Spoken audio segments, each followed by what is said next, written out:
Bonjour à tous, j'espère que vous allez bien. Il est 10h03, donc normalement la plupart des participants sont là et on va pouvoir commencer. D'abord, je suis contente de vous voir toujours nombreux alors que la reprise est annoncée. J'espère que vous êtes prêts et armés pour toutes les demandes qui devraient arriver prochainement. On va pouvoir commencer immédiatement, donc je vais vous partager mon écran et on va y aller. Donc aujourd'hui, on va parler, comme je vous l'avais dit, des newsletters pour l'immobilier. Ce n'était pas forcément un sujet que j'avais prévu d'aborder maintenant, mais j'ai reçu pas mal de demandes, donc je me suis dit, OK, pourquoi pas se lancer sur le sujet, puisque ça reste malgré tout un outil formidable que nous, on conseille énormément dans toutes les campagnes de marketing qu'on fait. Même pour les plus petites agences, ça reste une des priorités à mettre en place dans un programme de communication. Alors, pourquoi est-ce qu'on sert des newsletters? Parce qu'en fait, c'est surtout ça qui pose problème la plupart du temps. C'est que je rencontre des gens qui font des newsletters sans objectif, sans les utiliser correctement, sans les exploiter ensuite. Donc, du coup, ça ne sert à rien, évidemment. Alors en fait, vous allez d'abord penser que vous allez devoir communiquer forcément, hein, forcément vous communiquez des informations, mais surtout vous allez générer des leads et des mandats via vos newsletters et vous verrez comment vous pouvez le faire. Vous allez vendre, alors je sais que vendre n'est très clairement pas un objectif, une difficulté pour les agences immobilières, encore que, d'après toutes les prévisions actuelles, il semblerait que suite à la crise du Covid, il va y avoir donc beaucoup de biens à vendre d'un seul coup puisqu'ils sont en attente et pas forcément un nombre d'acheteurs suffisant. Donc, peut-être que la difficulté de vente va se présenter prochainement, enfin en tout cas d'après toutes les études que je peux consulter pour le moment, c'est un peu le profil qui s'annonce. Donc beaucoup de biens et une stabilisation quand même des prix. Donc peut-être que vous allez avoir plus de difficultés à vendre qu'auparavant, en tout cas qu'avant la crise, et malgré tout pas mal de mandats. Donc les newsletters qui vous permettront de vendre seront peut-être finalement utiles. Alors vous allez me dire que vous avez peut-être un logiciel immobilier qui permet des mariages ou des envois d'emails automatiques, etc. Dites-vous bien que c'est très différent d'envoyer des emails automatiques avec tous les biens qui arrivent en portefeuille et qui correspondent à la recherche que d'envoyer un mail qui va présenter quelque chose et en même temps vos services. Enfin, je vais expliquer et développer quand on parlera vraiment du contenu de l'email. Mais également, donc, un des objectifs de vos newsletters, ça doit être d'augmenter le trafic vers votre site. Je vois beaucoup trop de newsletters qui ne sont qu'un contenu de newsletter, qui ne renvoie nulle part, qui ne convertit pas en visite sur le site web.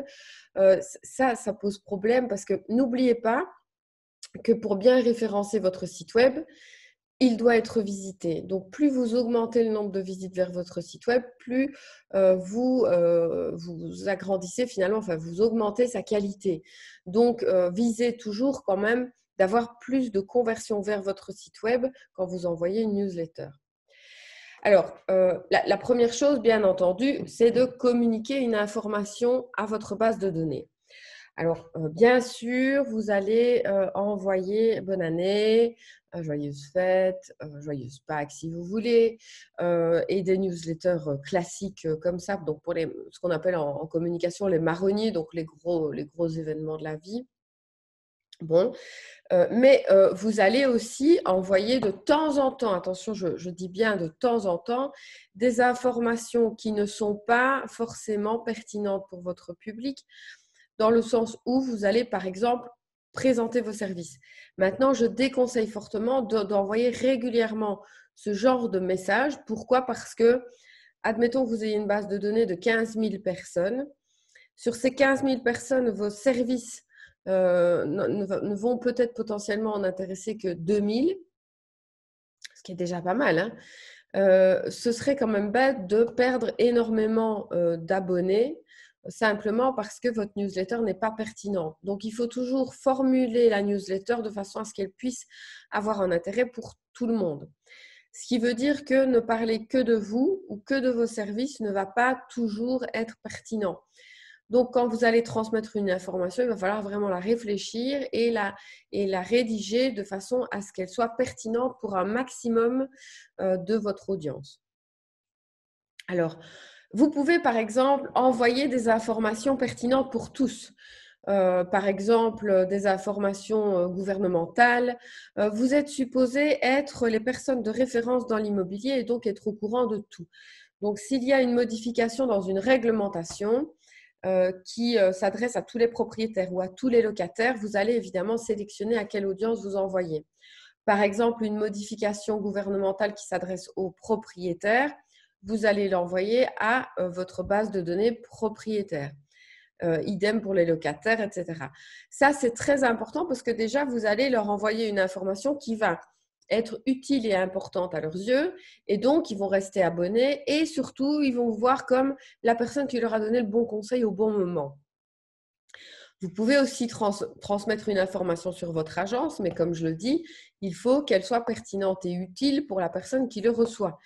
Donc, envoyer la fermeture de vos bureaux, pourquoi pas, mais agrémenter ça d'une autre information complémentaire pour ne pas donner trop fort la sensation que vous ne parlez que de vous et que quelqu'un qui n'est pas en recherche ou qui est dans votre base de données, mais qui n'est ni en phase de vente ni en phase d'achat, s'en fout que vous fermiez plus tôt que d'habitude. Donc, il va falloir réellement réfléchir à ce que vous pouvez ajouter de pertinent pour cette personne-là. Donc, à vous de construire la newsletter pour qu'elle ne perde pas de sens pour eux, pour ne pas les perdre. Alors, vous allez me dire, oui, mais je m'en fous d'avoir dans mon portefeuille, dans ma base de données, des gens qui ne sont ni en phase d'achat ni en phase de vente. Surtout, réfléchissez jamais comme ça. Plus votre base de données est importante, il faut se dire que en matière d'immobilier, les gens sont toujours susceptibles de repasser en phase d'achat ou en phase de vente. Les événements de la vie font que forcément, ce sont des phases qui fluctuent et que si on n'a pas toujours non plus besoin ni d'acheter ni de vendre, on peut aussi connaître dans sa famille quelqu'un qui est dans l'urgence d'acheter ou de vendre. Donc, il faut réellement réfléchir dans le sens de votre audience et s'adresser à votre audience en fonction de ses besoins. Vous allez aussi pouvoir envoyer des services ou des actions spéciales. Vous allez pouvoir partager un événement. Alors, c'est très bien aussi de partager des événements qui vont, par exemple, évoquer des journées que vous organisez qui peuvent être très, très vastes. À vous d'être créatif aussi pour amener des gens vers vous. Vous pouvez j'ai des clients qui organisent des expositions dans leur agence. Ça fait venir les gens dans leur agence, ça fait grandir la renommée de l'agence. Ça fait aussi que ça fait toujours plaisir d'être invité à un vernissage, par exemple. Votre base de données peut être très réactive à ce niveau-là. Mais vous pouvez avoir plein d'idées à ce sujet. Vous pouvez certains organisaient il n'y a pas très longtemps des matinées de l'immobilier où on pouvait venir poser toutes les questions qu'on avait, etc., etc. Alors, vous pouvez aussi, bien sûr, dans le sens de communiquer, envoyer la présentation de nouveaux biens en portefeuille, mais vous pouvez, par exemple, si vous avez envie de vous assurer un taux d'ouverture sympa, si vous avez un bien exceptionnel, les biens exceptionnels, les gens adorent. Ils n'ont pas les moyens de l'acheter, forcément, mais le recevoir, ça fait toujours plaisir. Et simplement dire une newsletter qui s'intitulerait « On avait envie de vous faire rêver » et qui montrerait un bien exceptionnel simplement, mais qui, du coup, permettrait aux gens de voir vos services. C'est-à-dire, par exemple, on peut télécharger, dans votre newsletter, on peut télécharger le livret complet du bien, ce qui va impliquer dans la tête des gens que vous faites des livrets de présentation. On peut regarder toutes les photos et on va voir que les photos sont de très bonne qualité. Ça va impliquer dans la tête des gens que c'est ce que vous faites pour les maisons qu'on vous confie. Vous pouvez envoyer les plans, etc. Plus vous allez montrer des choses sur ce bien exceptionnel qui ne va finalement pas se vendre, pas forcément, à moins que ce soit dans vraiment votre créneau, plus les gens vont réaliser ce que vous faites pour vendre un bien. Et ça, c'est très important de pouvoir faire prendre conscience aux gens de tout ce que vous mettez en place pour vendre leur bien. Alors voilà des types d'exemples. Bon là, c'est pour un client, donc on a vraiment une information avec les mesures du Covid et une invitation, un exemple d'invitation pour un vernissage. Alors, le deuxième objectif, c'est de générer des leads. C'est de toute façon l'outil le plus efficace pour générer des leads, quel qu'il soit. La newsletter reste vraiment le moyen le plus efficace, en tout cas, de vraiment avoir des résultats concrets. Ou alors, je vous montrerai plus tard, en observant les résultats, de savoir qui est potentiellement intéressé par votre information et qui vous pouvez rappeler dans votre base de données. Je vais vous expliquer ça juste après. Alors, pour obtenir des mandats également, vous allez pouvoir entrer en contact avec de nouveaux prospects, des gens qui vous ont posé une question et qui sont entrés dans votre logiciel immobilier simplement parce qu'ils ont posé une question et ont encodé leur adresse mail. Vous allez pouvoir clairement présenter vos services comme je l'ai expliqué précédemment. Ça doit être l'objectif principal, hein, de toute façon. Vous pouvez envoyer vos outils de prospection. Vous pouvez, donc vos outils de prospection, c'est-à-dire, par exemple, si vous avez une brochure de présentation de vos services, vous pouvez très bien l'envoyer, donc envoyer un mail qui permet de télécharger votre brochure de présentation de services. Alors, en quoi est-ce que c'est intéressant? Pourquoi est-ce que vous n'allez pas simplement envoyer la brochure? Parce que si vous proposez de la télécharger, vous allez avoir le nom, le prénom et l'adresse mail de chacune des personnes qui aura téléchargé cette brochure. On est bien d'accord que si vous avez le nom, le prénom et l'adresse mail d'une personne ou son numéro de téléphone, ça dépend ce que vous demanderez pour permettre le téléchargement, vous n'avez plus qu'à la recontacter ensuite. Si elle a téléchargé votre brochure présentant vos services pour vendre une maison, c'est qu'elle est peut-être intéressée dans l'idée de vendre sa maison. Vous pouvez la recontacter.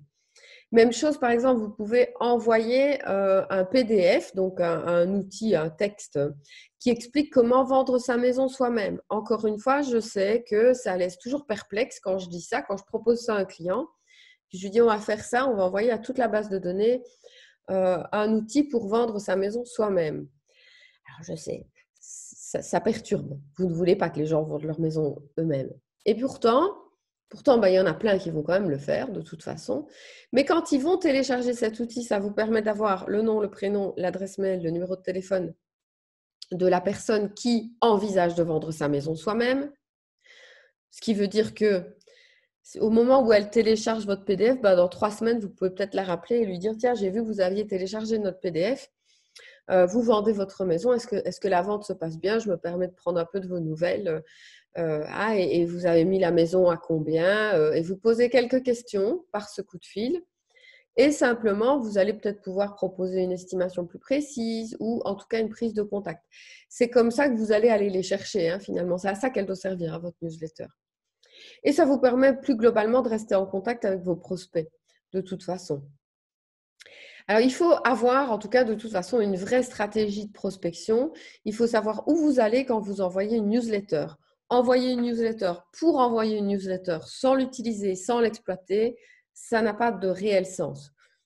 Si vous la faites directement dans votre logiciel immobilier de façon gratuite, bon, vous n'aurez perdu que le temps investi dans la création de la newsletter. Si vous l'envoyez par un système payant pour avoir un vrai tracking, là, vous avez en plus perdu de l'argent. Il suffit que vous ayez une grosse base de données et c'est encore plus cuit. Alors, l'idée, c'est vraiment de devenir incontournable, inoubliable et je vous propose de prévoir vraiment de l'automatisation. Alors, je ne vais pas rentrer dans les détails parce que c'est assez complexe, l'automatisation.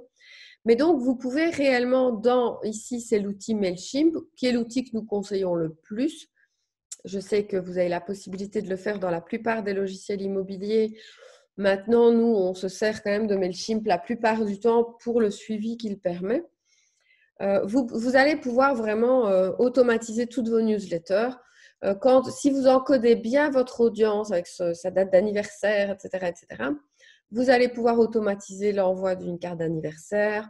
Vous allez pouvoir vraiment déjà prévoir un mail de bienvenue, un mail de présentation, des relances, des cadeaux. Vous pouvez automatiser tout ce système et vraiment réfléchir à un ordre de mail qui vous intéresse pour automatiser un maximum l'envoi à votre base de données. ça permet pas mal de finalement vous épargner du travail et que le tout soit prévu d'avance et que vous n'ayez plus trop à vous en soucier une fois qu'il rentre dans la DB. DB égale base de données. Alors, on me demande si on peut prévoir un webinaire tuto vraiment Mailchimp. On peut. Maintenant, pour aller loin dans l'automatisation, ça reste quand même quelque chose d'assez compliqué. L'automatisation Mailchimp, c'est quand même, c'est probablement une journée de formation. Donc, simplement via ici, c'est un peu difficile en 1 heure de vous apprendre. On peut apprendre les bases de Mailchimp, mais l'automatisation, c'est vraiment nettement un cran au-dessus. Alors, donc, l'automatisation de base, donc je parle de l'automatisation de la base de données. C'est vraiment donc faire un tunnel de vente, en fait, et vous allez vraiment envoyer des newsletters, etc., etc. Mais vous pouvez aussi prévoir, par exemple, tiens, j'ai mis homotatiser. Il faut que je me relise des fois. Donc, vous pouvez aussi prévoir vraiment de suivre votre audience. Donc, c'est-à-dire, vous pouvez via Mailchimp choisir de renvoyer un mail 3 jours après si la personne n'a pas ouvert le mail ou si la personne a ouvert le mail. Donc, un exemple, vous avez reçu la newsletter d'invitation à ce webinaire. Comme on a chaque fois beaucoup d'inscrits, donc on ne court pas vraiment aux inscriptions forcément. Mais par exemple, j'aurais pu très bien organiser le fait que vous receviez un second mail si vous n'avez pas ouvert en rappel, donc un email rappel, nanani, nanana.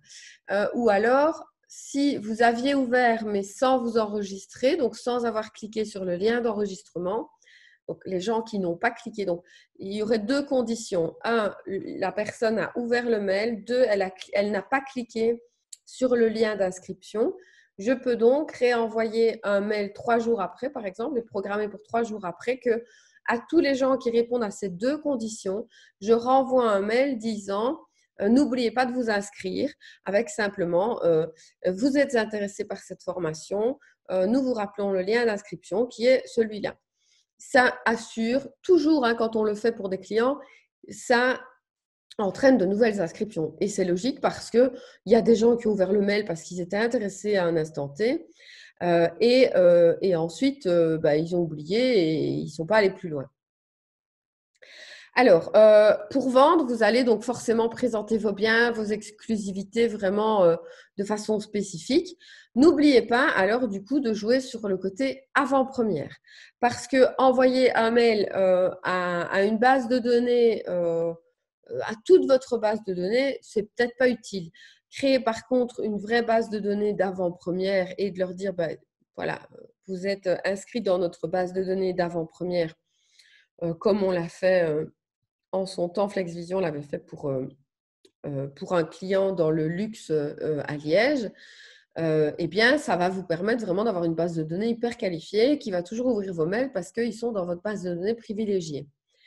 Alors, pour augmenter le trafic sur votre site, forcément, vous ne devez pas oublier de mettre des liens vers votre site web et d'en mettre pas mal parce que les gens vont cliquer sur certaines choses et pas d'autres et vous allez vraiment pouvoir voir dans les résultats ce qui leur parle et ce qui ne leur parle pas.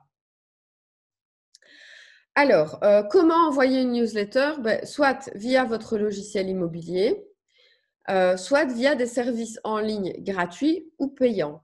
On va voir un petit peu les différences entre les 2 types d'outils. Alors, j'ai pris l'exemple de Wise parce que tout simplement, c'est vraiment un outil chez nous qui est très couramment utilisé et c'est celui que je connais le mieux dans les logiciels immobiliers, bien que on utilise tous les logiciels immobiliers à peu près chez FlexVision, mais Wise est celui qu'on utilise vraiment le plus. Donc, je vais plutôt parler de celui-là. Alors, je cherche juste une petite information justement à propos des logiciels immobiliers que je ne trouve plus. Bon, soit.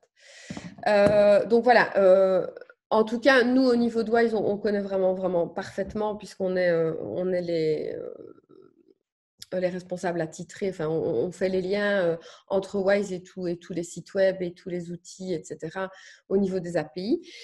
Donc, voilà, Wise va vous permettre d'envoyer un mailing complet, mais normalement, les autres logiciels immobiliers également.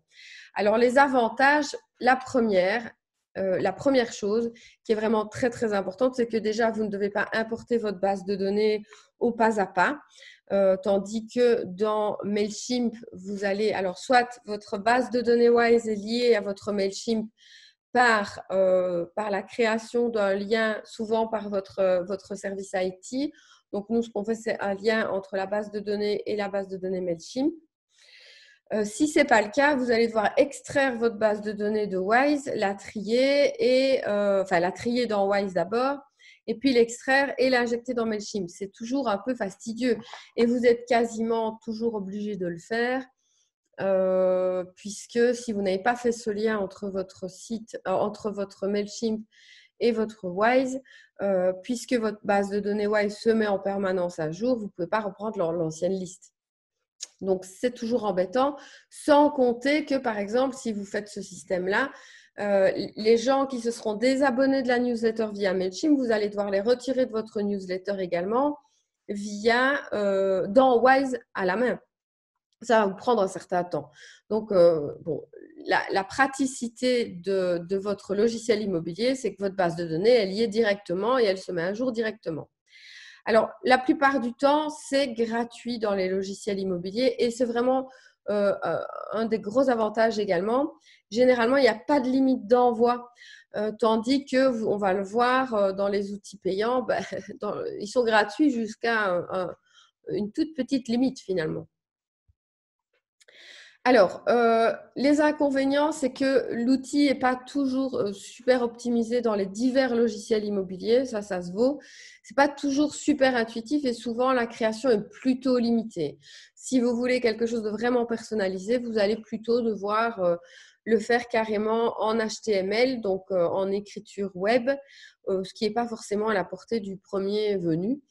Moi, j'en suis incapable, par exemple. Donc, quand on veut quelque chose de fait maison pour un logiciel immobilier, c'est un programmeur qui va nous créer, enfin, on va faire un visuel par un graphiste qui va ensuite le donner à un programmeur qui va transformer ça en langage informatique pour que ça ressemble à ce qu'on voulait.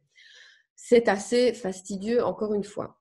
Donc, la mise en page est assez basique. Le design est souvent un peu simple et pas forcément le plus beau. Et puis, plus vous voulez créer des choses complexes, plus ça va être limité. On va voir aussi qu'au niveau du suivi, il n'y a pas autant de possibilités que, par exemple, dans Mailchimp. Je vais parler que de Mailchimp, pas parce que c'est celui qu'on utilise. Alors, dans les outils en ligne, il y a aussi Sendiblu, Mailjet, MailPro. Bon, Mailchimp est RGPD compliant, il est très bien fait, il permet de faire plein de choses, il est connecté à plein d'autres outils. Donc, nous, on l'aime bien et je vous conseille de l'utiliser pour sa facilité d'usage. Il est vraiment, vraiment très, très simple. Alors, il peut être gratuit au départ, sachant que s'il est gratuit, vous avez le logo Mailchimp en bas de votre mail, ce qui enlève un peu quand même un côté professionnel évident. Et puis, de toute façon, il va être payant plus votre audience est grande et plus vous voulez faire d'envoi. Alors, bon, c'est toujours un peu… ça monte vite. Honnêtement, ça monte assez vite. Nous, on a forcément des formules beaucoup moins chères puisque on achète des mails en très, très, très, très grande quantité. Si vous voulez le faire manuellement, par exemple pour un envoi pour 15 000 personnes de votre base de données, ça peut déjà vous coûter assez cher. Sans compter que vous allez sûrement pouvoir créer plusieurs audiences et ça aussi, ça monte encore dans le plan. Le plan est de plus en plus cher en fonction du nombre d'audiences que vous avez, à moins que vous supprimiez chaque fois votre audience pour la recréer, ce qui est assez fastidieux. Alors, les newsletters dans un outil comme Mailchimp sont, soit vous prenez un template qu'il vous propose et forcément, les templates sont déjà 1000 fois plus sympas qu'un template de logiciel immobilier. C'est assez logique puisque Mailchimp est vraiment prévu pour de la com pure, ce n'est pas un outil autre que ça. Ce n'est qu'un outil d'envoi de newsletter. Donc, forcément qu'elles sont vachement plus évoluées que des newsletters d'un logiciel immobilier. Donc, les templates déjà proposés de base sont très jolis, très sympas. Ils permettent de faire plein de choses. Sinon, vous pouvez importer donc depuis un autre outil ou bien coder encore une fois. Alors, il y a des tas d'autres outils sympas qui vous permettent, il vous suffit de taper outils pour newsletter. Même dans Canva, vous avez des outils pour faire des newsletters que vous pouvez ensuite exporter en HTML vers Mailchimp. Et alors, vous avez vraiment une newsletter hyper personnalisée et vraiment sympa. Donc, Mailchimp prévoit en fait vraiment que vous repreniez un HTML et vous le remettez dedans et il va être tout joli. Si vous le créez via Canva, c'est facile. Et puis, vous le réinjectez dedans, c'est assez simple aussi. Donc, vous allez avoir des newsletters très personnalisés. Mais alors, vous avez aussi plein d'autres possibilités comme la création de landing page dans Mailchimp, donc des pages d'arrivée qui vont être, par exemple, vous voulez récolter les adresses mail de gens qui sont intéressés de recevoir votre brochure. Vous pouvez faire une pub sur Facebook disant inscrivez-vous sur cette base de données et ça amène sur la landing page de Mailchimp et cette landing page va tout de suite remettre tous ces noms dans une base de données précise, donc dans une audience précise, qui va vous permettre ensuite de suivre ces gens et de leur envoyer des mails spécifiques. Alors, vous comprenez que le chemin est déjà plus complexe. Hein. C'est assez rare même qu'on fasse ce travail pour des agences parce que bon, ça demande un temps en main-d'œuvre qui est vraiment très important. Mais quand vous allez vous amuser à faire ça, par exemple, au début, quand vous n'avez pas beaucoup de clients, vous avez tout votre temps pour, au départ, commencer à suivre les gens et vous dire, OK, tous ces gens se sont abonnés à ma base de données pour recevoir ma brochure de service. Qu'est-ce que je vais leur envoyer? Et vous pouvez ensuite automatiser ce que vous allez envoyer à ces gens qui se sont abonnés pour juste recevoir votre brochure de service. Et c'est comme ça qu'on fait vraiment un suivi complet de la clientèle en prospection. Donc, il y a l'automatisation et vous pouvez aussi créer des publicités sympas dans Mailchimp. Alors, les formules, par exemple, donc quand je vous dis que ça peut être cher, donc free, ça va être assez… vous n'avez qu'une automatisation de base, vous n'avez qu'un template de base.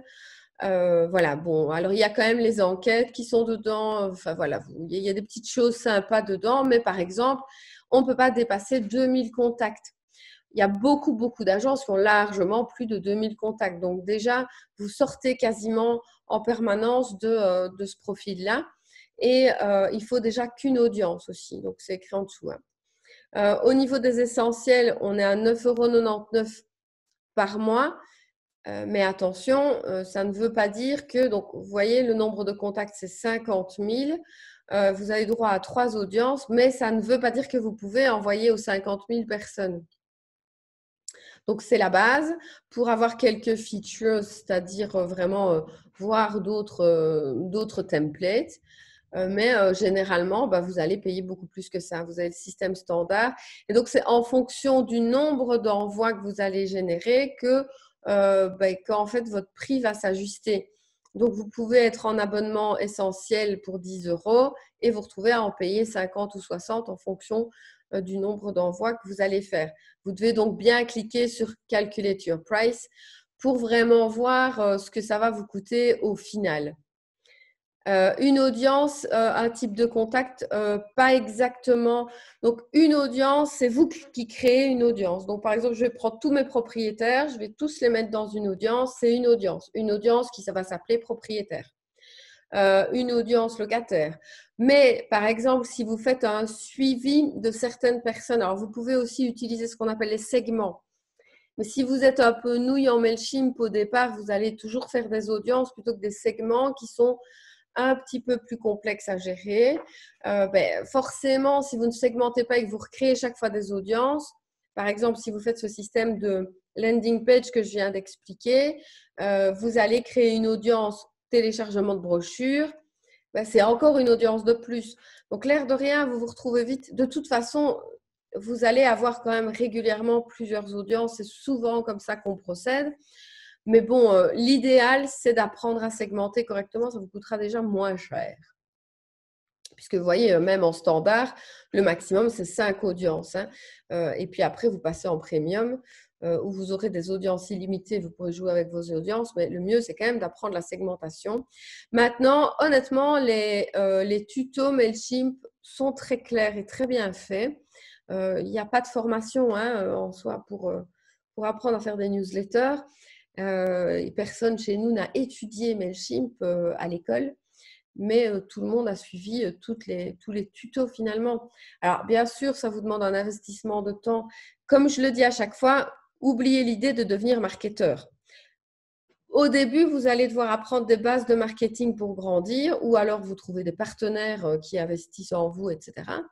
Mais en premier, vous allez devoir apprendre des bases de marketing, obligé, et puis plus vous grandissez, plus ce sont des choses que vous devez déléguer parce que ce n'est pas votre boulot et que le temps que vous allez passer à apprendre la segmentation et chipoter, c'est du temps que vous ne passez pas sur le terrain là où vous devriez être. Alors, des exemples de templates. Donc, chaque élément est personnalisable. Vous allez changer la bannière, changer les logos, vous changerez un peu tout ce que vous voulez. Alors, on peut vite tomber dans quelque chose de moche, pour peu qu'on n'ait pas trop de goût graphique. C'est mon cas, par exemple. Je ne suis pas très douée, moi, pour partir d'un template et faire quelque chose de potable au niveau beauté. C'est pour ça qu'on a des graphistes. Mais moi, généralement, si je pars d'un template et que j'essaye de l'améliorer, je me retrouve avec un truc hyper criard et vraiment pas beau. Donc, faites attention à ce que vous faites. Croyez-moi, la seule chose qui va vous permettre de faire quelque chose de joli, c'est de faire simple dans le design. Si vous voulez aller plus loin, demandez à un graphiste de vous aider, mais n'essayez pas tout seul de faire, par exemple, le premier. Je suis sûre que si vous essayez de l'arranger, il va être horrible. Ou alors, vous avez des talents. Hein. Alors, on peut voir aussi ici, ça c'est une newsletter créée directement dans MailChimp. Donc, vous voyez, on a simplement ajouté manuellement chaque bloc. Alors, bien sûr, les designs sont quand même limités. Il faut vous dire que ici, la bannière qui est donc que vous voyez en premier, c'est une bannière que notre graphiste a fait.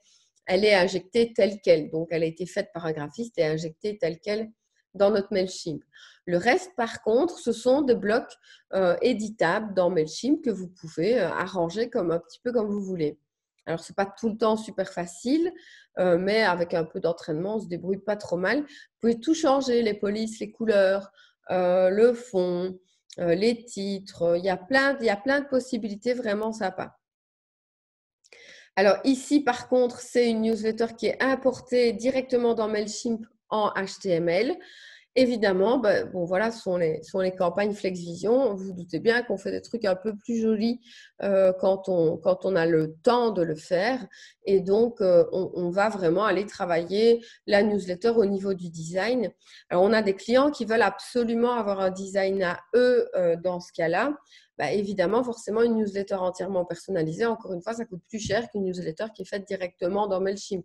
Ça va plus vite de la faire directement dans MailChimp plutôt que de la créer ailleurs et de la réimporter ensuite. Alors, pour qui il faut bien retenir ces deux règles. On fait un message pour une cible et un message par newsletter. C'est-à-dire qu'on n'essaye pas déjà d'envoyer deux mêmes messages à une même cible. Prenons comme cible les propriétaires. Vous n'allez pas envoyer aux propriétaires à la fois vos services et vos heures d'ouverture. Il faut envoyer deux mails. Si, par exemple, vos heures d'ouverture changent. Les gens ne vont lire qu'une partie. J'en veux pour preuve même, et nous, on le sait pourtant, et on a voulu le faire récemment, j'ai envoyé 2 formations dans la même newsletter. Une newsletter qui informe que ce sont 2 formations FlexVision. Les gens se sont tous inscrits à la première de la newsletter. Personne n'est descendu plus bas. Pourtant, on a mis une petite flèche et tout. Hein. Donc, il y avait 2 messages. C'était un trop. C'est un classique. Les gens ne descendront pas une fois qu'ils ont eu l'information qu'ils cherchaient en ouvrant votre mail. Alors, un message, donc une newsletter. Un message, une cible, c'est-à-dire je n'envoie pas un message qui concerne les propriétaires aux locataires. Ça ne sert à rien. Et surtout, je n'essaye pas, encore pire, d'envoyer un message pour les locataires et un message pour les propriétaires dans un seul mail. Ça va emmerder tout le monde et surtout, dites-vous que les gens ne lisent que ce qui les a intéressés quand ils ont lu votre titre. Le reste, ils vont quand même survoler et donc il faut faire vraiment très attention s'il y a un message très important dedans. Donc ce qu'on fait quand on fait une newsletter, souvent, c'est qu'on met le message principal et des petits messages secondaires en dessous où on voit bien que les clics sont nettement inférieurs parce que les gens ne vont pas jusque-là. Alors, c'est important de les mettre, ces petites informations complémentaires, mais n'y fondez pas d'espoir. Ne vous dites pas que si vous envoyez une newsletter d'invitation, par exemple, à une matinée immobilière, si les gens ouvrent un message qui s'intitule Matinée immobilière et qu'en dessous, il y a vos services, découvrez nos services, n'espérez pas avoir, si vous l'envoyez à 1000 personnes et que vous avez 200 ouvertures, n'espérez pas avoir 200 personnes qui vont regarder vos services en dessous. Hein. Vous allez voir que vous allez peut-être avoir 1, 2, 3 personnes qui vont cliquer sur vos services. Mais ces personnes-là sont très importantes parce qu'elles ont ouvert ce mail pour une invitation et elles sont allées voir vos services, ce qui signifie qu'elles ont besoin de vos services. C'est le moment d'aller voir leur nom, évidemment, et de les contacter. Alors, trier intelligemment la base de données, c'est un des trucs les plus compliqués, je trouve. Il faut vraiment que vous identifiez bien les gens en tant qu'acheteur, en tant que vendeur, en tant que locataire, en tant que prospect, en tant que notaire ou en tant que fournisseur, comme j'ai noté. Et vous devez réellement créer des audiences très différentes en fonction de ça. Vous pouvez en plus affiner votre audience en fonction des tags et cibler vraiment leur langue, leur sexe, leur âge, leur région, leurs critères de recherche. On peut aller super loin dans le ciblage des audiences. Et donc, ça va vraiment vous permettre d'envoyer, par exemple, un bien qui, typiquement, à vos yeux, est un bien de premier investissement. Quand on sait donc que la moyenne d'âge de premier achat actuellement en Belgique est de 30 ans, ça augmente à fond pour le moment. Donc, vous allez l'envoyer à votre audience qui va avoir entre 28 et 32 ans, par exemple, et mettre en avant les qualités de ce bien en fonction de premier achat. Et vous allez le décrire comme un premier achat parce que vous savez que vous vous adressez à votre public premier achat. C'est une façon très différente. Au début, alors quand on a 300 biens, évidemment qu'on n'a pas le temps d'aller si loin pour vendre un bien. Mais par contre, quand vous êtes jeune agent immobilier et que vous avez peut-être 20 biens à traiter sur l'année, vous avez encore le temps de faire ce travail vraiment de détail pour chaque bien. Et en plus, vous allez vraiment augmenter votre notoriété parce que les gens vont réellement ressentir que le mail leur est adressé et a été bien dirigé vers eux. Donc, c'est un travail à faire au début. Après, vous en avez moins besoin parce que quand vous avez vraiment beaucoup de biens, finalement, quand on y réfléchit, les gens vous connaissent déjà et ils reçoivent vos mails. Là, les mariages automatiques, ça va puisque on a besoin de moins, plus on est connu, moins on doit travailler le détail des audiences finalement. On se contentera d'acheteurs, vendeurs, locataires, mais on n'ira plus autant dans les détails. Alors, vous devez aussi ensuite, et c'est le plus important, analyser les résultats de vos campagnes.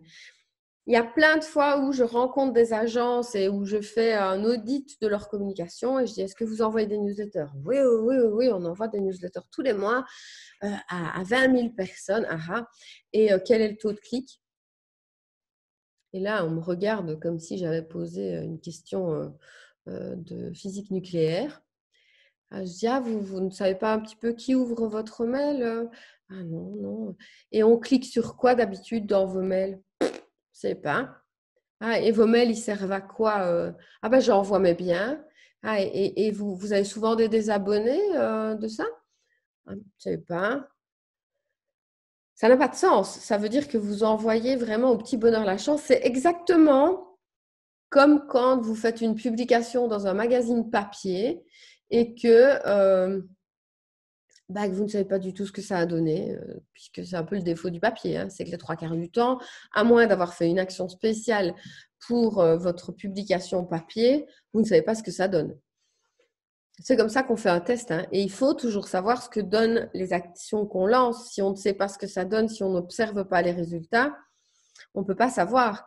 Alors, ça ne veut pas dire que les gens vont forcément vous appeler, mais le nombre de gens qui ouvrent votre mail vous donne quand même un signal de taux d'intérêt.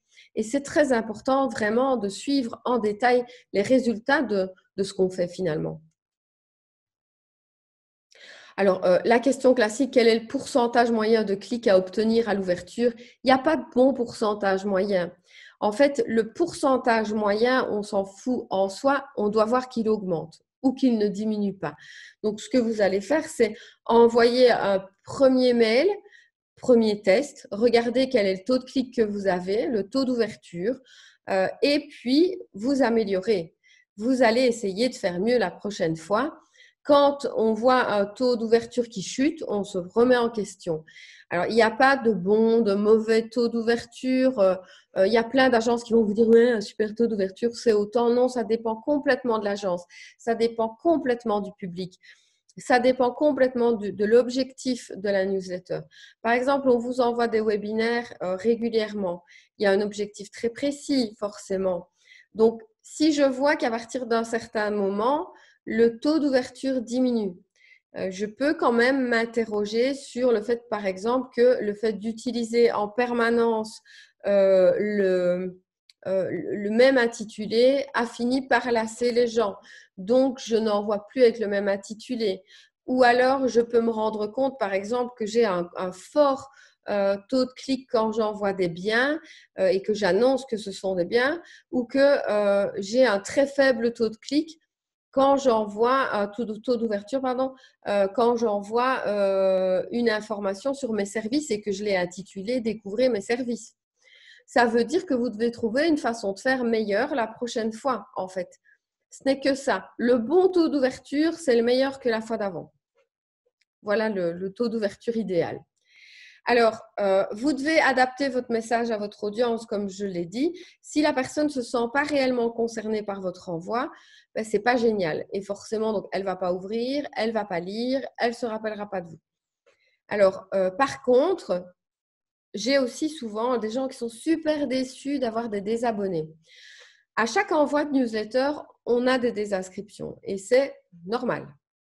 Alors, il faut vous poser la question de savoir si c'est massif d'un coup que vous avez envoyé une newsletter très spéciale ou très spécifique, vous allez clairement en déduire que vous ne devez plus le faire.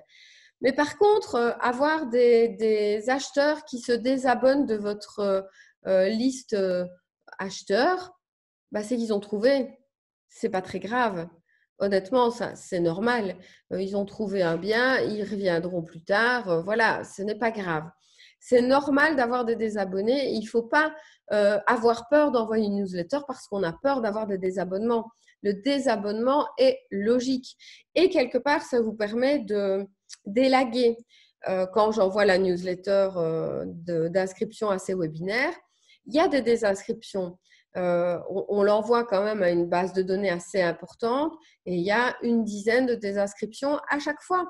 Et c'est normal, ce sont des gens qui ont regardé ce que c'était une fois ou l'autre ou qui n'ont même pas regardé ce que c'était et qui ont enlevé, qui se désabonnent immédiatement. D'autres qui ont déjà regardé et qui à la troisième fois en ont marre de le recevoir. Mais sont-ils des candidats à s'intéresser à leur marketing? Non.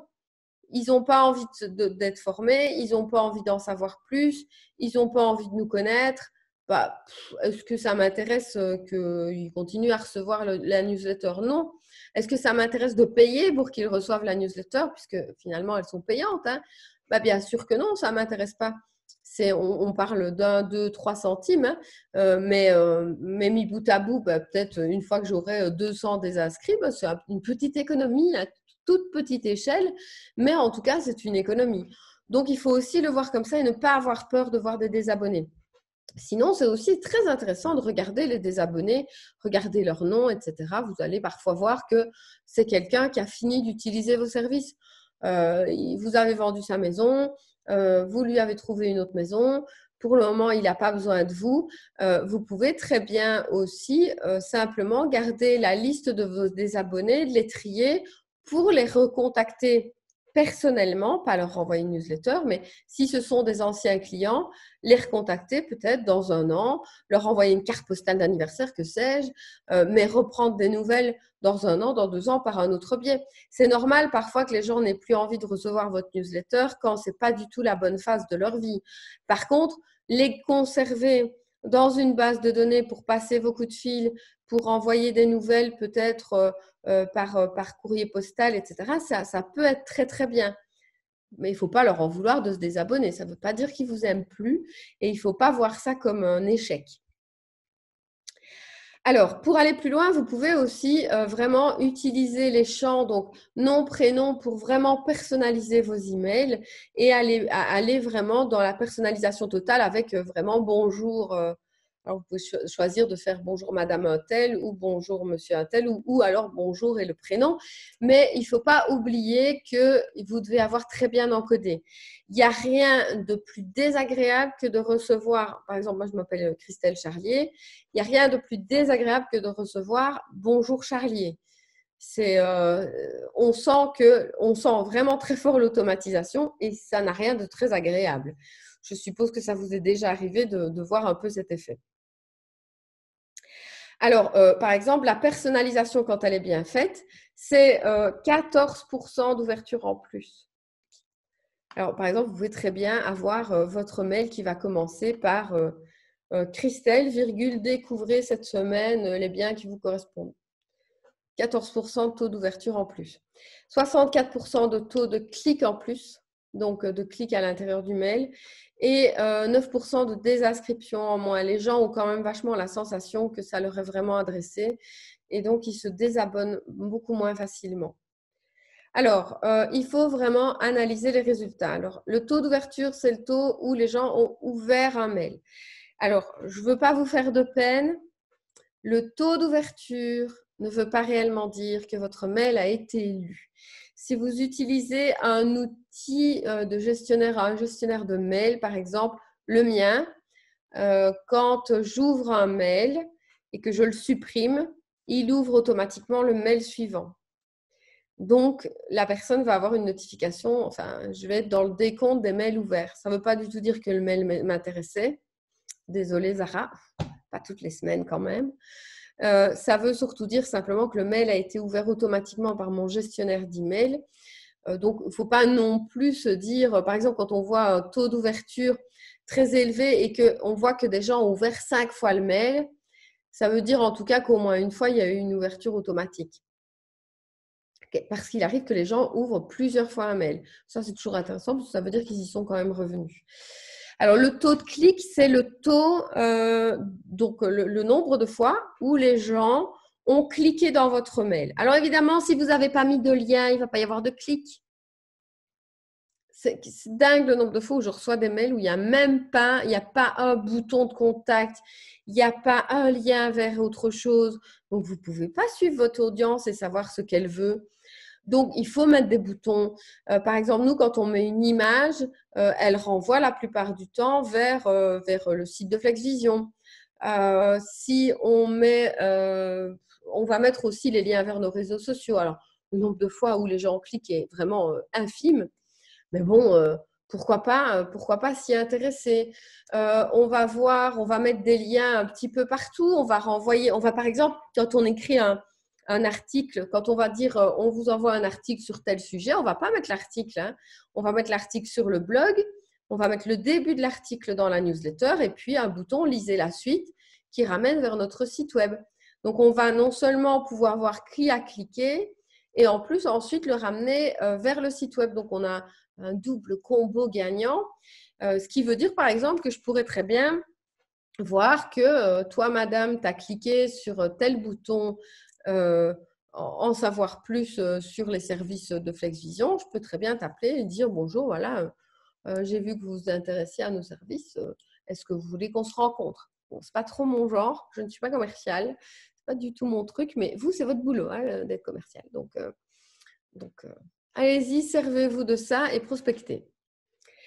Alors, j'ai pris un exemple, je ne sais plus très bien de quoi. J'ai pris un peu au pif une newsletter. Je ne sais pas à combien de personnes précisément elle a été envoyée. Mais donc, vous allez pouvoir voir les statistiques. Donc, on voit qu'il y a 229 personnes qui ont ouvert le mail. Comme je vous dis, dedans, il y a forcément des gens qui ont ouvert automatiquement. Alors, le total d'ouverture est ici avec 434, donc c'est des gens qui auraient réouvert. Alors, 32 clics, et puis je vais pouvoir cliquer sur clic et voir les noms des gens qui ont cliqué. Je peux aussi voir les noms des gens qui ont ouvert. Bounce, c'est par exemple, la newsletter n'est pas arrivée parce que la boîte mail était pleine, par exemple, ou bien eux avaient un problème d'Internet au moment où… Et donc, je peux voir aussi qu'il y a eu 7 désinscrits. Et chaque fois, en cliquant sur le nombre en bleu, je peux voir les noms, les adresses mail, etc. des gens. Alors, on peut voir, donc, il y en a 589 qui ont bien reçu le mail et 229 qui ont ouvert. C'est plutôt pas mal. Donc, le taux d'ouverture est plutôt sympa. Alors, on peut voir que personne ne l'a renvoyé à quelqu'un d'autre. Bon, c'est toujours bien de voir qu'on a renvoyé un mail à quelqu'un d'autre et qu'on l'a forwardé, ça c'est sympa.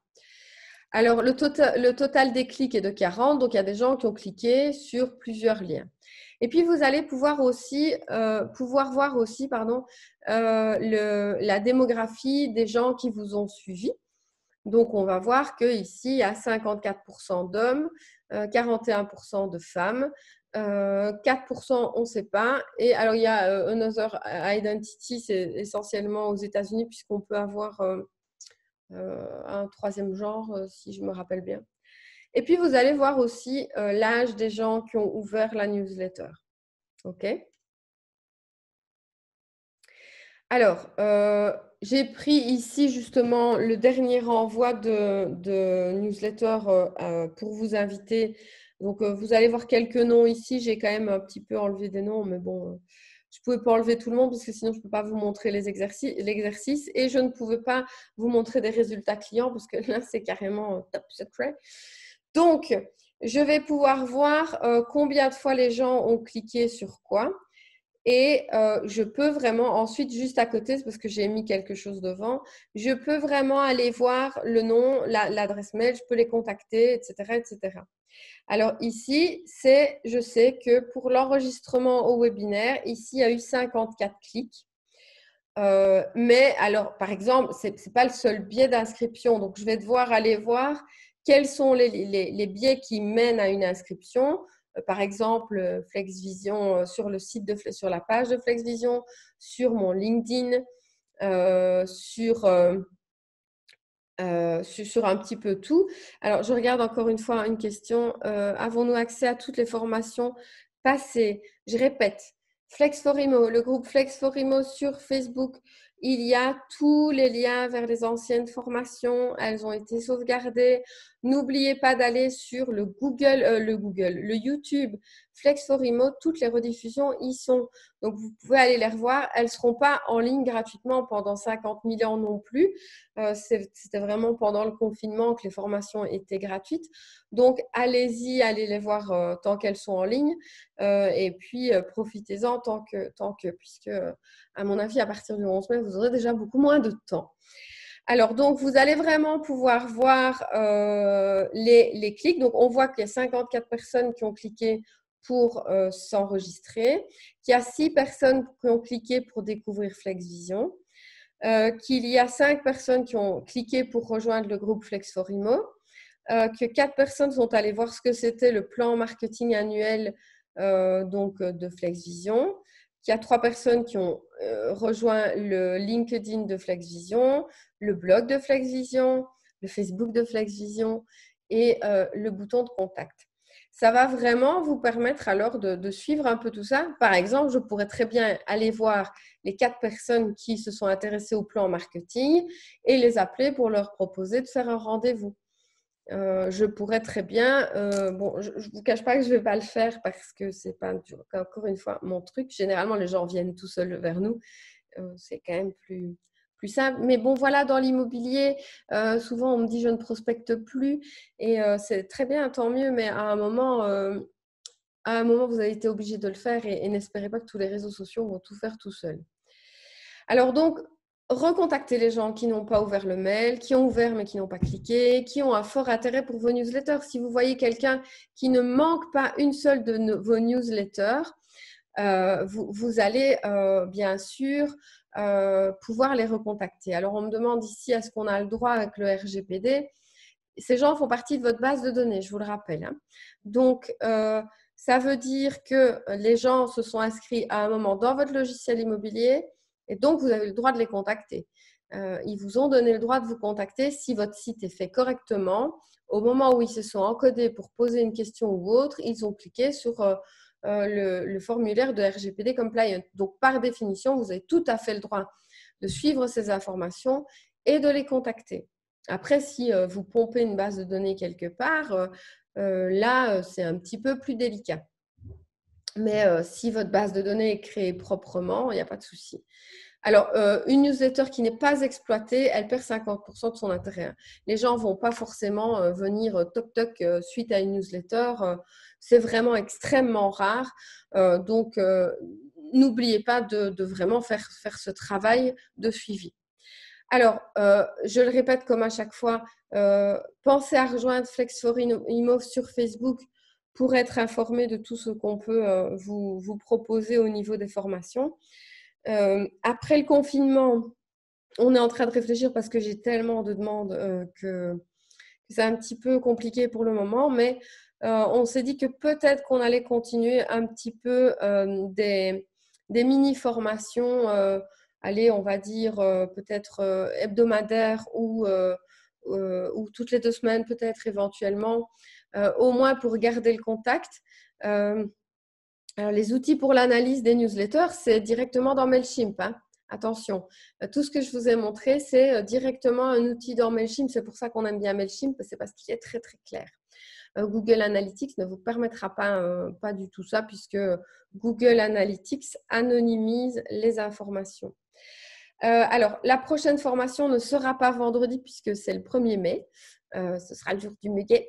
Et la prochaine formation, c'est mercredi prochain. C'est une demande aussi que je reçois régulièrement, c'est comment travailler avec les influenceurs dans l'immobilier. Je vous ferai tout ça. Oui, il y a des possibilités avec les influenceurs, mais on verra comment les choisir et comment ne pas vous faire arnaquer par des influenceurs. C'est malheureusement un peu trop souvent d'actualité et comment aussi vous ne pas, vous proposer quelque chose qui peut intéresser les vrais influenceurs. Donc voilà, normalement, je vous donnerai pas mal de nouvelles sur la suite de ce qu'on peut vous proposer. Si vous avez des idées, des questions, n'hésitez pas à nous les poser. Alors, j'ai remarqué que quand je propose sur Flex4Immo de poser des questions, vous n'osez pas les poser publiquement. Je comprends bien que vous êtes dans un secteur concurrentiel. Si vous n'osez pas les poser publiquement, posez-les via mail. On va faire une adresse mail plus groupée parce que par contre, les recevoir toutes sur mon mail à moi, c'est un peu compliqué.